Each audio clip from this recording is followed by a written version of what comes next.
I'm Aryeh Schwartz and my co-host, Rachel Galligan. Welcome to the WNBA Insider Show. Each week we cover different topics important to the W. Using X's and O's along with key stats, we bring honest and critical analysis. This episode, we're doing a quick overview of the recent happenings and the upcoming happenings of the WNBA 2019. If you like our show, please consider joining our Patreon community. For less than a cup of coffee a month, you can directly show support for the hard work we do covering the WNBA. Rachel, how you doing? Welcome back. Aryeh, what's up? How are you? Well, first of all, I gotta publicly embarrass you for a quick moment. As everyone knows, I've called you Hoff for quite some time, and recently you were just hoffed again. Hoffed. Hoffed, yeah, that's the term now. You have recently been inducted into the Illinois Basketball Association Hall of Fame. Is that? Am I using? They have like a billion different words in there, so I'm just trying to shorten it. Yeah, I mean that's just the structure in Illinois. They don't have an Illinois Basketball Hall of Fame. They call it the IBCA. So yeah, that was this past weekend, and thank you. It was a great weekend. I was able to go back to Illinois and get honored in my hometown with my family and friends, and so it's humbling. I mean, I don't, like you said, you're embarrassing me, but those awards are cool, but honestly, it's a reflection of just some of the amazing people I've had in my life. So, but thank you. I appreciate that. Yeah, well, we're really proud of you over here, and I'm sure you got the little. We got to think of a name for your fan club one day. But we know the. I'm not even gonna try, but they're going wild for you. Let's talk about. There's been a few things happening in the W over the past few days, weeks that we're letting simmer, letting the soup settle before we really dive into what's been going on. And no disrespect to the reigning MVP, but if we're going to talk about injuries, I think you got to go with historic greats before recent greats. So I'm just going to say we're talking about Diana Taurasi before we talk about Stewie. Is that okay? I'm perfectly cool with that. Let's do it. All right. The first question that comes to my mind, when you have such an impactful player, Diana Taurasi, arguably the GOAT, this and that, a lot of things go into question when you hear that she has an injury that's going to take her out what's expected to be, I believe, 10 to 12-week timetable on her return. I believe if you did the math, shout out to Ben W., who I believe did the math at some point when the injury first came out. You're talking right around, give or take, but right around the All-Star game. Now, first of all, that means Taurasi's not in the All-Star game, likely, right? Yeah, I mean, unless they make some sort of exemption, which I guess is highly likely because she is Diana Taurasi. But yeah, I mean, probably not.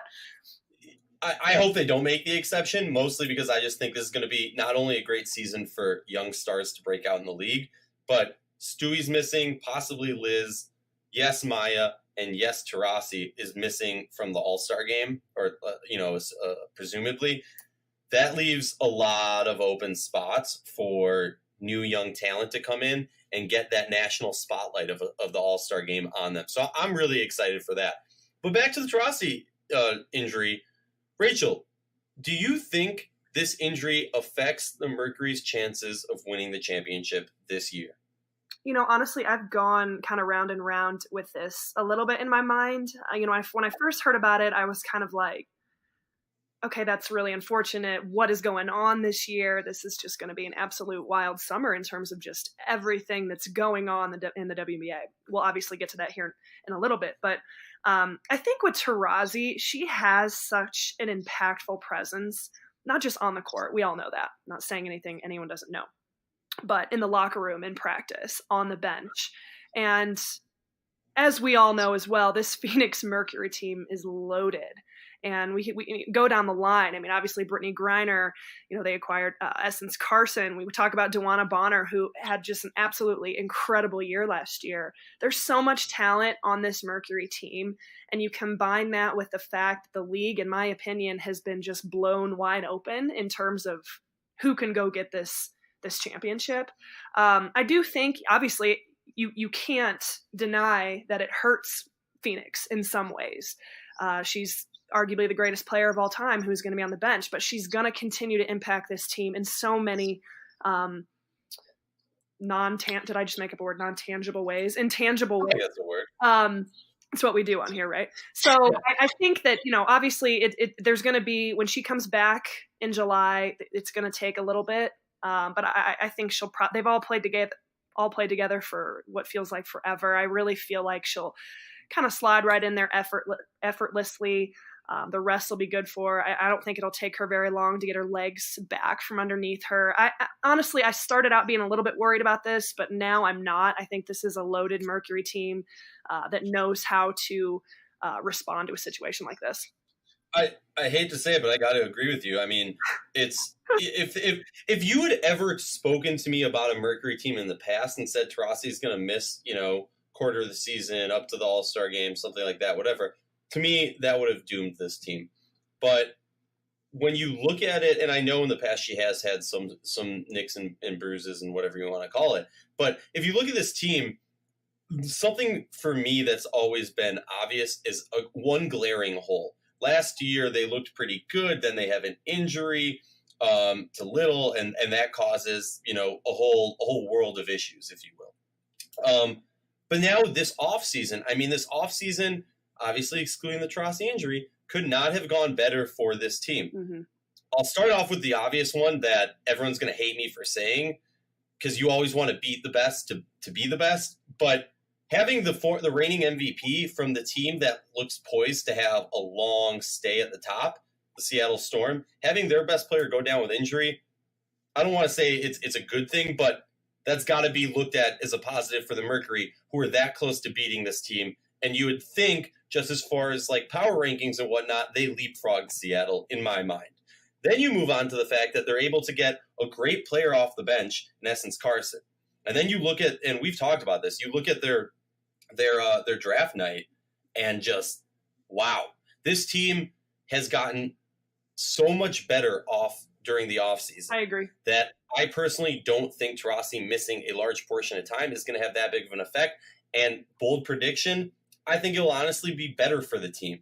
It will give an opportunity early in the season when the minutes are equally impactful for these players, but not necessarily as important. The pressure isn't as high. You're going to have all these younger players, a couple new players, be able to get into the mix, feel the vibe of the Phoenix Mercury. And then once this team starts to gel, you have Taurasi come back off the injury, and that's just like getting, nitrous in your whatever, and you're just shooting off the court. It's going to be ridiculous. And I have to say, this injury in no way affected, in my mind, the Mercury being the far, far favorites for the championship this year. That's just throwing it out there. I'm really impressed with you. That's one of your best takes that I've ever heard. Oh, thanks. Let's move on. Too much of us getting along doesn't get people listening to the podcast.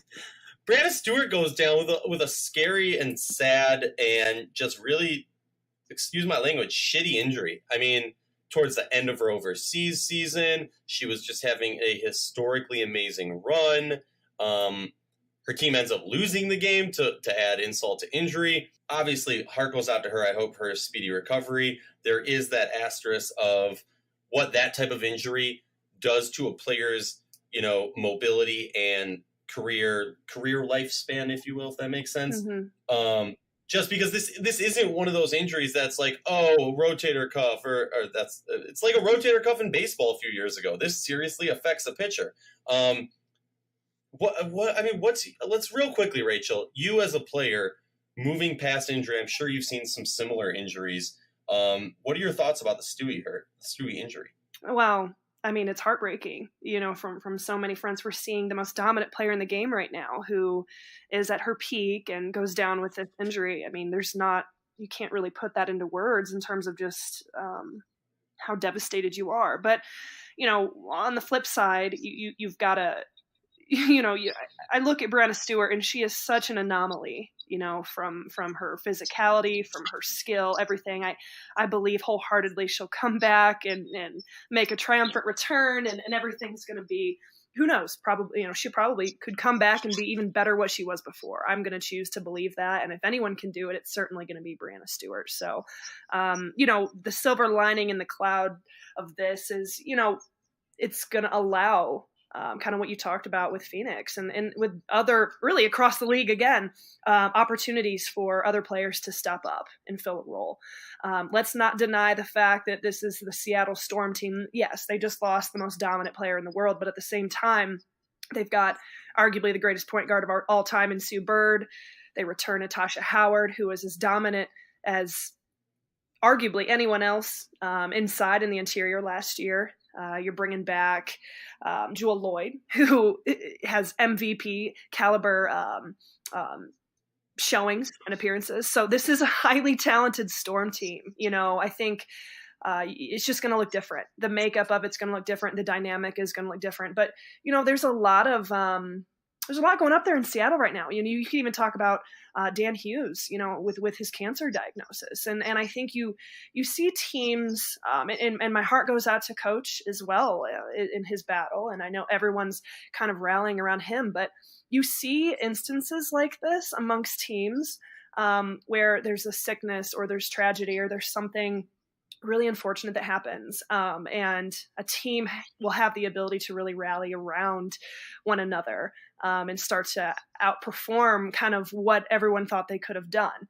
That might be an understatement for Seattle, because again, we're talking about the reigning champs who have tremendous talent on their team, regardless of Brianna Stewart or not. But, I think if nothing else, this does level out the playing field a little bit more in terms of opening up kind of who can go win this thing. I pick Seattle to repeat because of Stewart. With her out now, I think it's a big question mark. I'm not sure who my team is to go and win it all. I might have to agree with you on Phoenix. And just I'd like to hear that. You are. I mean, I think there's an argument to be made about, Atlanta again. I've always been a big fan of Connecticut and kind of what Kurt Miller has done there, and they intrigue me as a contender. Obviously, Washington has a ton of talent with Meeseman returning, so I think this really blows the top off in terms of the playing field being a little more even, if you will, if you could call it that, and it's really wide open. No, and I'll agree with that. I'll phrase it a little bit differently. I hate when people always make this women's sports player comparison to men's sports players, blah, blah, that. For me, I look at it similar to when the Lynx were on their historic 7-season run. If during one of those championship season runs, if Maya Moore goes down right before the season, how would that affect it? And I look at it when it comes to the Lynx, yeah, their chances go down a lot of being a lock-in for the finals. But there's a lot of other stuff that made this team win besides one player. And I hear where you're coming from. I do think that they do have some serious issues as far as their ability to run it back this year. Count them out 100%. No, as we were talking before we started this podcast, just kind of shooting it. And I said to you, there's maybe 2 teams in this league that I would be shocked if they won the championship. But other than that, the other 10, yeah, I can see it happening. And I wouldn't be blown away. Right. Yeah. So moving on to Minnesota.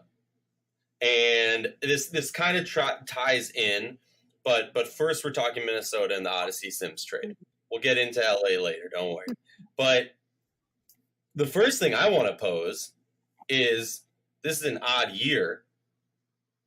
Could this mean what I think it means? Are we talking about the Lynx continuing their every odd season championship run? I can't answer that. I don't know. I look at Minnesota and I like the moves that Coach Reeve is making. I really do. I like the possibility of this just being a completely redefined team with a different identity in terms of just new faces. But Minnesota, as much as anyone, is as much of a question mark. Just in my mind, I'm just looking at them like, what's going to happen? I respect Cheryl Reeve so much. I know she can coach. I'm excited to just kind of see what's going to happen with some of the players that came in. And, I really like the Sims trade. I think it makes sense. I don't know if I can speak for everyone when I say we all kind of anticipated Odyssey Sims being traded. But I think that was something we were just kind of waiting on to see what was going to go down. Was she going to be involved in a trade one way or another, whether it involved Cam Beige or not. But I think she fills a need for Minnesota in terms of just kind of a name, two, someone who brings a presence to the court, who comes from a championship culture, comes from winning, who can score, who can do a lot of different things just on the court that Minnesota probably needed. So I'm a big fan of that. Obviously, not surprised by the trade whatsoever, but I think it's a great pickup.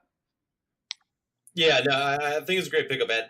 At best, she plays like Odyssey from 2 years ago and immediately catapults this team to a level, to be quite frank, we never saw. And I think I think a change of scenery, a new location, a different voice, all those sorts of things, when it comes to a player, can just breathe new life into them. So I would not be surprised at all to see a really dynamic Odyssey Sims that we have seen from a couple years ago. Oh, and also, I mean, she's going to have to be having D-Rob as your other point and an older Simone Augustus, and yet to know who exactly is going to be starting at the 4. But, I mean, she's going to be your go-to shooter. So you got to think, A, that makes a player who likes to score happy, and B, when you got a player who, struggled last season, maybe it was the play style, maybe it was this, maybe it was that, there wasn't exactly another player out there who was an option to get. Like, I've been thinking about this for a while since the trade went down. Was there anybody else that the Lynx could have gotten that would have made this team as better as Odyssey Sims did? And honestly, the answer in my mind is no. They're right? Now, and especially to fill the need that the Lynx had. So, yes, there is the negative of the contract. Everything's secretive about the WNBA contracts and all that. My understanding is it's like a 3-year max contract. They can afford it. They have the means to do it. It's no sweat off their back, No, 100%. And that's why I'm like, all right, I like the move. Also, new CBAs coming up. Do I know exactly what that means? No. But am I maybe willing to take a risk on a contract this season more so than I would be in 2 years when the CBA kicks in? Of course. Yeah. So, I mean, for me, it's a no-brainer. I mean, and you look at it on the flip side. I mean, if you listen to Cheryl Reeves' podcast, you could hear that she had a lot of respect for Alexis Jones, wanted to do right by her and get rid of her, or, not get rid of her in that sense, but move her in the sense of if this wasn't seeming coming out to being a situation, a season where she could really grow, then they were going to trade her and try and put her in a better situation. And that's what they did. You can check out, we have another podcast coming out shortly with Brady Klopfer where we dive into LA. And speaking about LA, one of my bigger knocks on the LA side of the trade was, will Jones even make the roster? And talking to Brady, he was like, honestly, I have her as the number 1 bubble person. But if you run down the list, they still got like three open roster spots. So it won't be shocking to see her make the roster, which on that end, justifies them on LA's side. They need more 3-point shooting. Jones has shown she can be a 3-point shooter. The question is, can she expand her defense? Right. Yeah. No, I thought it was a good trade from all fronts. Both teams came out on top with it. It'll be extremely interesting to see what comes from this. But let's move on. Continuing with LA to the Shanae Ogwumike trade. I have a lot of thoughts. I love the idea of having them. We went really in depth with this with Brady. So I'll and I don't want to bore people who listen to that podcast. Now they're listening to this podcast. Rachel, give me a few thoughts on that trade, and then we got a few more things we got to run through. Oh, man. Well, let me be politically correct here. I thought everything was great, everything's happy, and it's a great move from both fronts there. That's all I'm going to say about it. No, and I fine. Let me build on this from the Sun side of things, okay? I went into the LA side of things. I get why LA did it. They got a all-star player, a player who... Why wouldn't LA do it? Well, exactly. Why wouldn't LA do the trade? And it makes complete sense. And here's the other side of things, the Connecticut side of things. I know there's been a lot in the news. I know, Rachel, you've had your ear to the ground. You've heard some stuff. You've put out some great stuff out there when it comes to this trade and various other trades. Here's my take on it. I'm going to put aside any reports, anything that I've heard. I'm just going to talk about it strictly basketball perspective. 1, my first time seeing Shanae and Connecticut play last year, I was shocked. And I remember, for instance, texting you and asking if you're watching on TV and if you can see what I'm seeing, which was Shanae would come down the court and start barking at players to do stuff. And I think there's a podcast somewhere out there where we talk about this. So go through back in the archives, if you will. That was an eye opener to me. And as the season went on and we continued, all last season the debate was, is this team better with Shanae or with Jonquel, or can you find a way of playing them both together? And what ended up being is we didn't really see a good job of them playing together. And it became obvious to me, my personal opinion, this team's ceiling is much higher with Jonquel as the lead versus Shanae. And in my opinion, just based off of looking at all that stuff, I think that became more obvious to the people around. Now, I want to give a caveat in Shanae's defense. You're talking about a player who goes to this team, number 1 pick, face of the franchise, has 2 devastating injuries, has to start focusing on off-court stuff because, what are you going to do when you're injured for 2 years like that? And she comes back to a team that she helped build and get to where they are now, but now they've kind of hit a point where she doesn't know what her role is anymore. Mm-hmm. The role why she was drafted to this team, and I'm not saying this as a knock of her inability to mold to it. Maybe there's other elements in there. What I am saying is it became clear to me just from basketball tape that you're looking at the end of days with her in a Connecticut Sun jersey. And when you look at it from that perspective, for Curt Miller and Connecticut, they're just trying to get something at that point. Obviously, you'd want something that helps your team, but if you're talking about a team that's pretty much stacked and set, and if there's any team in the league that definitely did not need to make any roster moves, it was the Connecticut Sun. Mm-hmm. Well, yeah. So, yeah. So, it certainly came as a surprise. Now, I will give you credit. You've kind of really had your eye on just this situation. You brought it up a ton last year, just in terms of Shanae's fit with Connecticut and just kind of that dynamic, which was something even I didn't really pay attention to or notice that much. I think, let me start by saying, I think it's a tremendous move for Shanae. I think she is incredible in terms of what she's been able to do with her career. She has battled injuries, and both Connecticut and Shanae have remained loyal to each other. Connecticut has, been by her side through all of those injuries. She's missed the most games to injury than anyone else in the league since 2014. That's a rough few years there in terms of just getting some momentum and your footing from underneath you. But what she's doing off the court with ESPN is groundbreaking, and it's exciting to see.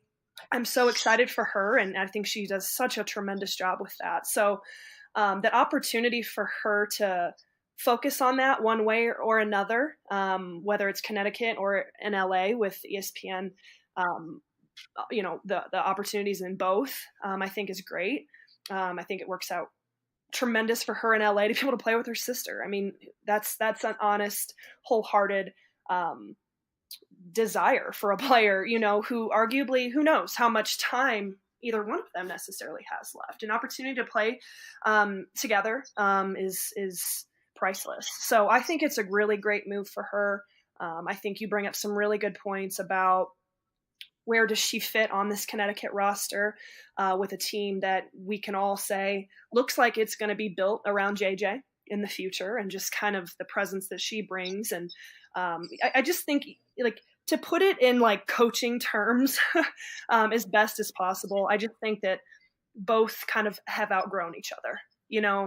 It's no longer been a fit.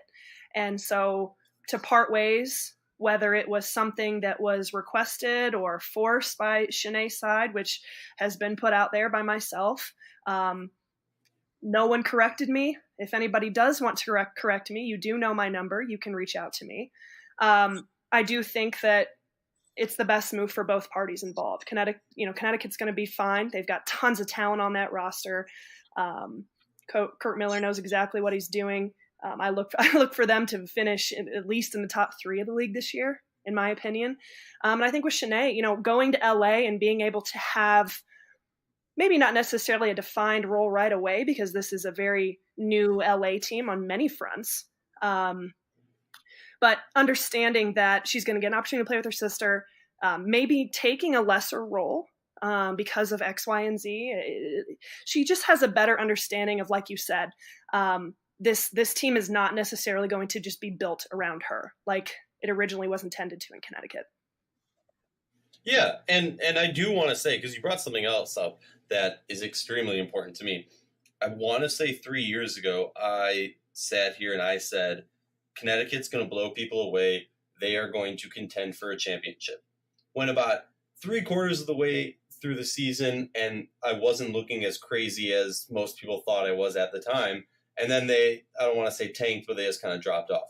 2 years ago, again, that same thing, and they make it to, I think they were the 3 seed last year, or 2 years ago, and they go into the 3 seed again this year. This season, as much as I still wholeheartedly believe in all that and think that they will be a contender, I can't keep saying it, so I'm not going to say it this year, but I still believe it. They're not. I'm not gonna call them winning the championship this coming season like I have in years past, but I'm still very high in the Connecticut Sun. So if you're riding the Sun wave, stick with us. Rachel, real quick, I know we've talked about this before, but as we get closer to the season, I have a few simple last-minute questions for you. Go. What team that missed the playoffs last year will make it this year? Well, I mean, the Aces. Yeah. Well, and then I knew you were going to pick them, so I'm going to go shout out to Illinois. You got my girl on the Hall of Fame, so I'm going to shout out to the Chicago Sky. I think they'll make the playoffs. There's a big argument for Chicago, but it's a big question mark as well. I feel like it's an easy cop out, and the 7-8 seed are going to be some of the most highly contested seeds in the playoffs, just because the talent is itching to have a 10-team playoff. And that's not a knock to the 2 other teams, and I think you know who you are, but that's just right now, that's how close-knit this league is. Moving on to our last question. This one's a tough one. Not going to lie. Rachel, are way too early MVP predictions? I mean, this is as wild of a WNBA year in terms of just the storylines, the injuries, the things that are going on. I mean, like you said, we are seeing a league that's just wide open. If you're a player, if you're in the league and you've wanted a shot to really step up, like this is the year. It could be anyone from an obvious name to I don't know. This is going to be so exciting because we're just going to see a lot of different people elevate their game to a new level. But I'm going to go with DeWanna Bonner because I am just floored by her and everything she did last season. I think she's going to continue to build on it and be kind of that caveat for Mercury. So I'm going to love that you said that, mainly because if you go into my Twitter timeline, you will find a few weeks ago after the Diana Taurasi injury happened, I tweeted out, so does this mean finally Bonner's going to win MVP? I'm not going to say that's where I got my idea from. Maybe consciously I remember reading it. Well, or you just wanted to screw me over by taking my pick. But all right, if you're going Bonner, because I'm not a fan of these, doubling up and picking the same thing. I think it's a cop out. I'm going to go with a name that a lot of people might be surprised to hear: Tiffany Hayes. All right, we've talked about her for a long time, especially last season where she got snubbed, just completely snubbed all year long and went on a rampage. Tiffany Hayes has hit that moment in her career where she has the confidence, the control, and the skill to do whatever the hell she wants on that court. And I think what we're going to see is something that has been the issue for the Dream was their offensive ability. You are going to see a team that Coach Nikki is going to run through Tiffany. Tiffany is going to dominate this season and will finally get the respect. Hold on. Finally. Because it just does not feel right that we just have this conversation without mentioning Elena Delle Donne. Because we're seeing there's so many names who are out of the picture for one reason or another. You know what I'm saying? Yeah. And Elena, God, let's not forget how she played last year, especially down the stretch. Now she got injured. If she can stay healthy, we all know what Elena Delle Donne is capable of doing. And this is really like wide open for her to have a tremendous year coming in here. And now it'll be interesting to see how she plays with Misamin, how that dynamic works. Very curious. That's my biggest shot Very, at this very team. curious how that's going to play out. That could be tremendous, or it could be not. We'll see. But it just doesn't feel right to not at least say Elena's name in this conversation, because she is obviously very much so MVP caliber. Rachel, you're 100% right. And honestly, you bringing that up, I think we might have to do a little deep dive on Washington in our next pod. That might have just sealed it. There you go. I like it. Us at WNBA Insider believe the players of the WNBA and its community deserve the same in-depth analysis and respect that men's sports receives on a daily basis. With that in mind, please consider joining our Patreon community to help us support the work that we do. I'm Aryeh Schwartz. That's Rachel Galligan, and this has been the WNBA Insider Show.